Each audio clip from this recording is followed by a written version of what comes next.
ఏంటంటే సార్ ఇప్పుడు ఒక వ్యక్తి పేరు మీద కొన్ని ఆస్తులు ఉన్నాయి. ఇంటి పెద్ద సడన్‌గా చనిపోయారు. ఎలాంటి వీలునామా కానీ లేకపోతే అగ్రీమెంట్ కానీ ఏమీ రాయలేదు. సో అలాంటప్పుడు ఆ ఆస్తిని పిల్లలుంటే పిల్లలు కానీ భార్య పేరు మీద కానీ మార్చుకోవాలంటే వాళ్ళు ఎలా ప్రాసెస్ ఏముంటుంది? ఏమేం డాక్యుమెంట్స్ అవసరమవుతాయి? లీగల్‌గా వాళ్ళు ఎలా అప్రోచ్ అవ్వాలి ఒక లాయర్‌ని?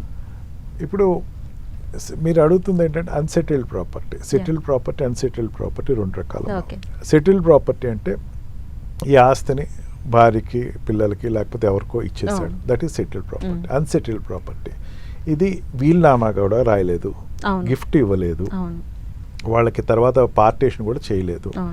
ఫస్ట్ ఏంటంటే అది చనిపోయిన తర్వాత ఈ ఆస్తి స్వార్జితం అనుకోండి, స్వార్జితంగా వచ్చిన ఆస్తి ఇందాక చెప్పాను చూసారు, క్లాస్ 1 హెయిర్స్కి ఫస్ట్ వెళ్ళిపోద్ది. వాళ్ళు లేకపోతే మిగిలిన వాళ్ళు వస్తారు. ఫస్ట్ క్లాస్ 1 హెయిర్స్ తీసేసుకుంటారు. భార్య ఒక్కళ్ళే ఉన్నారు, మదర్ లేదు, పిల్లలు లేదు, భార్యకే మొత్తం ఆస్తి వెళ్ళిపోద్ది. మదర్ ఒక్కవిడే ఉంది, భార్య పిల్లలు లేరు, అంటే పెళ్లి చేసుకోలేదు అనుకుందాం, మదర్కి వెళ్ళిపోద్ది ఆస్తి అంతా. అదే పిల్లలు ఉన్నారు, భార్య తల్లి లేదు, పిల్లలకి వెళ్ళిపోద్ది ఆస్తి. అందుకని ఈ హిందూ సక్సెషన్ యాక్ట్లో క్లాస్ 1, క్లాస్ 2, క్లాస్ 3, క్లాస్ 4 హెయిర్స్ని చాలా స్పెసిఫిక్గా రాసాడమ్మా. అందుకని దాంట్లో ఎటువంటి అంబిగ్విటీ లేదు. వాళ్ళ ఆస్తి కావాలి అంటే ఏం చేస్తారు వాళ్ళు? ఇప్పుడు భార్య, తల్లి, 2 పిల్లలు, 3 పిల్లలు ఉన్నారు. వీళ్ళు పార్టీషన్ సూట్ అని వేస్తారు.